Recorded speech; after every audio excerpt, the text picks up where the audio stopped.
어렸을 때 줄넘기 잘했어요. 얼마큼 잘했냐면요. 대표 선수로 나갔어요. 그 3학년 1학기 때였거든요. 3학년 1학기 때 봄이었으니까 4월이나 5월 딱 그 더울 때는 아니었던 것 같아요. 근데 3학년이면 조그만할 때죠. 또 봄에.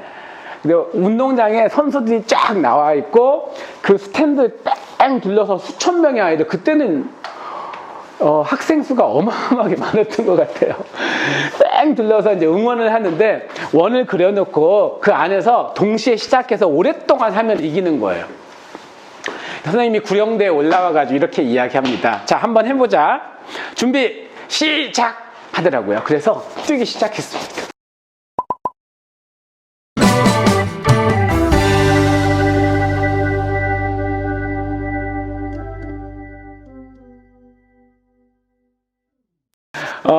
전교생들이 숫자를 세기 시작하는데 10개 단위로 세웠어요. 10, 20, 30 하다가 이제 50, 60 가다 보니까 걸려요. 그러면 걸리면 제자리 이렇게 앉아야 됩니다. 앉아요. 근데 이제 하다 보니까 보여요. 이렇게 곁눈질로 보면. 보이는데 나중에 한참 한 2, 300개 하는데 저 혼자 하고 있더라고요. 그러니까 혼자 제가 하고 있는 걸 전교생이 숫자를 셉니다. 아주 뭐 기분 좋게 막 뛰었어요. 500, 600 계속 넘어갔는데 650개쯤 됐을 때 선생님이 한마디를 했어요. 이제 이렇게 하더라고요. 야, 이제 그만해, 그만하라고 하더라고요. 혼자 계속 하고 있으니까 저는 땀 뻘뻘 흘리면서 하고 있는데, 근데 한마디를 더 했는데 그 말이 충격이었어요. 이렇게 얘기했습니다. 이거 연습이야, 그러더라고요.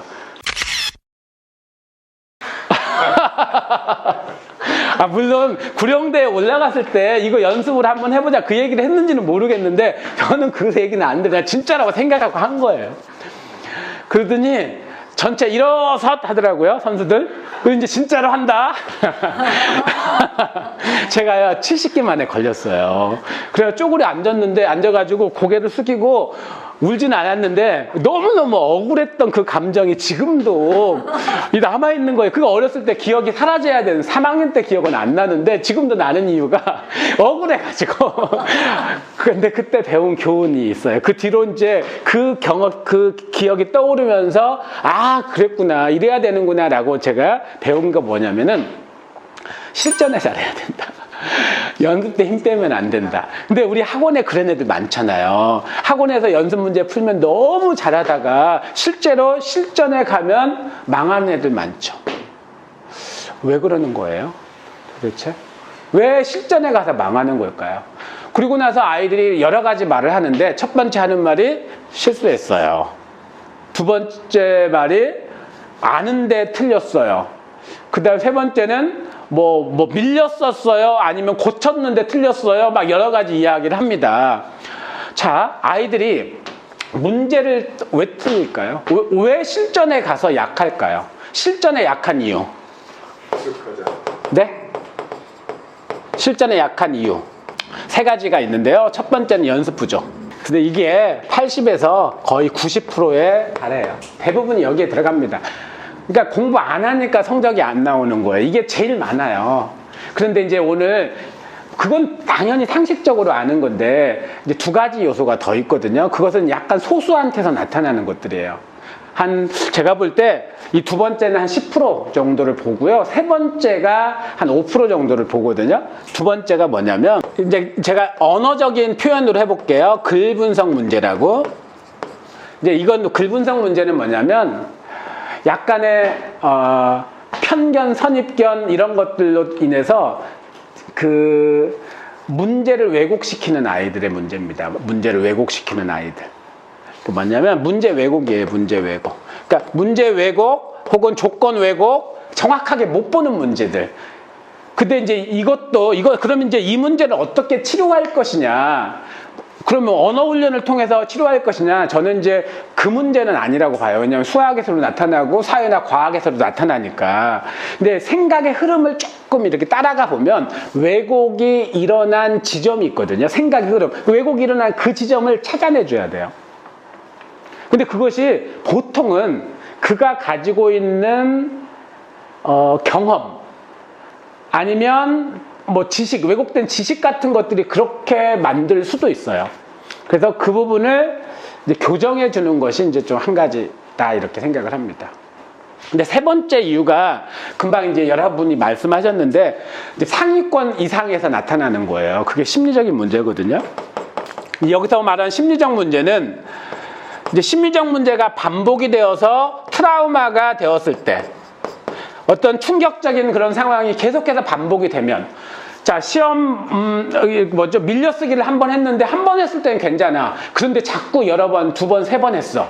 그러면 이제 아이가 마음속에 트라우마 같은 것들이 생기는 거예요. 또 이렇게 밀렸으면 어떡하지? 그런데 너무 신기한 심리학적 연구에 따르면요. 밀렸으면 어떡하지라고 생각하는 순간 밀렸는데요. 그냥 할 땐 전혀 문제가 없는데 밀렸으면 어떡하지 하면 밀려쓰는 거예요. 자, 그 예를 들어볼게요. 지금부터 딱 5초 동안만 제 말 잘 따라서 해보세요. 딱 5초 동안만 보라색 코끼리를 생각하지 말아보세요. 지금 머릿속을 제가 안 들어가 봐도 다 알거든요. 보라색 코끼리가 지금 가득할 거예요. 우리의 사고는 그렇게 돼 있어요. 그러니까 제가 뇌를 속여야 된다는 말을 하잖아요. 그러니까 우리의 관점에 따라서 생각하는 방향에 따라서 뇌는 그렇게 변하게끔 돼 있어요. 그러니까 시작할 때 제가 좋았던 일을 생각해보죠. 근데 지금 짜증나가지고 왔지만 좋았던 일을 생각하는 순간 뇌가 바뀌어버립니다. 그렇게. 그럼 이제 뭐라고 하냐. 이걸 해결하는 방법은, 해결책은 뭐냐면 관점 바꾸기라고 해요. 관점 바꾸기. 뇌의 관점을 통해서 뇌의 방향을, 흐름을 바꿔줘야 됩니다. 그러면 보세요. 아이들이 실수 많이 하는 아이들의 특징이 있어요. 이렇게 하면서 시험을 봅니다. 이번엔 실수하지 말아야지. 잘해야지. 긴장하지 말아야지. 밀려 쓰지 말아야지. 이렇게 생각하면서 시험을 봅니다. 근데 너무 신기하게도 그렇게 생각하면서 실수한다니까요. 이거 어떻게 고칠까요? 관점 바꾸기 어떻게 하는 건가요? 제가 우리 아들이 이제 군대에 가서 다음 달에 제대하네요. 근데 처음에 군대에 갔을 때 사격을 하잖아요. 군대에서는 두 가지를 잘하면 되는데, 하나는 사격, 그다음 두 번째는 체력. 그러니까 두 개의 그 특급 전사가 칭호를 받는 게 두 개가 있어요. 그래서 사격에 90점 이상을 받으면, 그러니까 20발 쏴서 18발 이상을 받으면 특급 전사가 되고요. 체력도 여러 가지 조건이 있는데, 뭐 잇몸 일으키기, 팔굽혀펴기, 그 다음에 3km 달리기, 세 가지 조건을, 기록을 충족하면은 특급 전사가 되는데, 자랑질할게 두 개 다 땄어요. 근데 처음에 사격을 하러 갔는데, 사격한다고 해서 제가 이거 좀 도와줘야 되겠다라고 생각하고, 저도 군대에 있을 때 사격 좀 했거든요. 그걸 생각해가지고 A4 용지에다가 이렇게 편지를 썼습니다. 한 장 정도로 썼어요. 사격 잘하는 법을 주제로.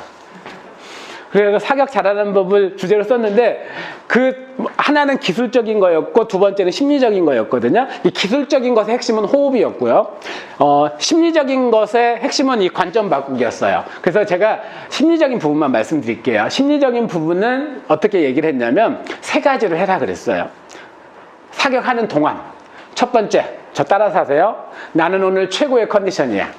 나는 오늘 최고의 컨디션이야. 나는 정말 잘 준비되었어. 나는 정말 잘 준비되었어. 나는 사격 특급 전사다. 나는 사격 특급 전사다. 이것을 외치면서 사격하라고 했어요. 근데 아들이 눈이 마이너스 7인가 그랬거든요. 그래가지고 가기 전에 라식 수술을 해서 보냈어요. 눈이 너무 안 좋아가지고. 그래서 사격에 대한 걱정이 컸어요. 왜냐하면 사격 못하면 고문관 소리 들으니까. 그런데 부대 1등 했대요. 가지고 포상휴가증 받았습니다. 그러니까 2등병 때 자대 배치받은 지 한 열흘쯤 됐을 때 사격 테스트가 있었대요. 그러니까 전 부대원이, 그러니까 2등병부터 병장까지 전체에서 1등을 했다고 하더라고요. 사격 특급 전사 되어가지고 부대장이 직접 내무반 찾아와가지고 축하해주러 왔다고 하더라고요. 2등병 그 생활관에. 그래서 제가 전화가 와서 물어봤어요. 어떻게 사격했길래 어떻게 그렇게 좋은 결과를 얻었니? 그랬더니 아버지가 시킨 대로 그 세 가지 말을 200번도 넘게 외쳤어요. 사격 20발 쏘는 동안. 이렇게 얘기하더라고요. 자, 이게 이제 한 가지 방법이고요. 또 한 가지 방법 말씀드릴게요. 아이가 이제 그렇게 심리적으로 문제가 됐을 때 그것을 좀 치료하는 방법이 있다고 합니다. 보통은 이제 정신과 의사들이 쓰는 방법인데요. 뭔가 트라우마가 있으면 트라우마를 개선하는 방법이 있겠죠. 그것은 반드시 그 상황과 직면하기래. 상황과 직면하기. 이게 가장 중요하다고 합니다. 그런데 뭔가 우리가 실수하거나 잘못하게 되면 그 상황과 직면하는 것이 아파요. 아파. 그래서 아프기 때문에 외면합니다. 아이들도요. 문제 풀고 아니고 시험 보고 틀린 문제 다시 보기 싫어요. 가장 싫어하는 게 그 문제입니다. 근데 우리가 그때 어떻게 얘기하냐면 이렇게 얘기해요. 괜찮아. 다음에 잘하면 돼. 이게 트라우마를 만드는 말이에요. 절대로 괜찮다고 하면 안 돼요. 안타까. 자, 보세요. 괜찮아 하고 넘어가면 그 상황이 되잖아요. 그때 기억이 떠올라요. 그러면 그것이 또 반복되죠. 그러면 트라우마가 되는 거예요. 어떻게 해야 되냐면 고쳐줘야 돼요. 그걸. 그래서 우리가 코치가 해야 될 일이 뭐냐면 직면하게 하기예요. 마주서게 하기. 이게 굉장히 중요합니다. 마주서게 한다는 게 뭐냐면 보통 이제 상위권 이상에서만 나타나거든요, 이것들이. 그러니까, 중하위권 아이들이 트라우마 있다, 틀려고, 이게 막 긴장해가지고 트라우마, 이런 거 없어요, 중하위권 아이들은. 잘하는 아이들에서 좀 나타나죠. 그러면, 이런 예를 들어볼게요. 그 야구 선수들 중에 별명이 새가슴이라는 별명을 가진 선수가 있어요. 그러니까 결정적인 순간에 스트라이크 못 던지고 막 몸에 맞추고 이래가지고 막 지게 하는. 근데 그 선수한테 너 새가슴이다라고 이야기하면 자기는 절대 아니라고 항변하죠. 근데 그 결정적인 순간이 되면 그런다는 거예요. 그게 이제 반복되어서 이제 트라우마가 되는 건데, 그러면 문제도 마찬가지예요. 문제를 풀다가 내가 뭔가 그 지점에서 뭔가 실수했던 그 생각의 흐름이 있을 거예요. 그 지점을 찾아가야 돼요. 그리고 어떻게 하면 그 지점에서 교정이 일어나야 돼요. 근데 실제로는 할 수 없기 때문에 상상을 통해서 반복해서 고치는 연습을 해야 돼요. 그걸. 그래야 트라우마가 안 돼요. 조금 어렵나요? 그러니까 상상을 통해서 그 장면으로 가는 거예요. 예를 들어서 야구 선수를 보면 내가 투구판에 섰을 때 마음 상태, 와인드업 했을 때 발의 높이, 팔 각도, 그 다음에 던질 때 그때 어디에서 문제가 있었지? 왜 내가 실수를 한 거지? 그 지점을 찾아내야 되는데 반드시 그게 있대요. 균형이 깨지거나 뭔가가. 그것을 상상을 통해서 바꿔줘야 된다는 거예요. 아이들도 마찬가지죠. 문제를 풀고 그 지점이 있었다면 그것들을 맞닥뜨리게 해서. 그래서 괜찮다고 하면 안 돼요. 그런 아이들한테. 코치의 역할은 그런 거죠. 물론 아무나한테 하는 건 아니에요. 이제 그런 게 있는 애들이 가끔 있습니다. 저는 5% 이내라고 보는데요. 이제 그런 아이들.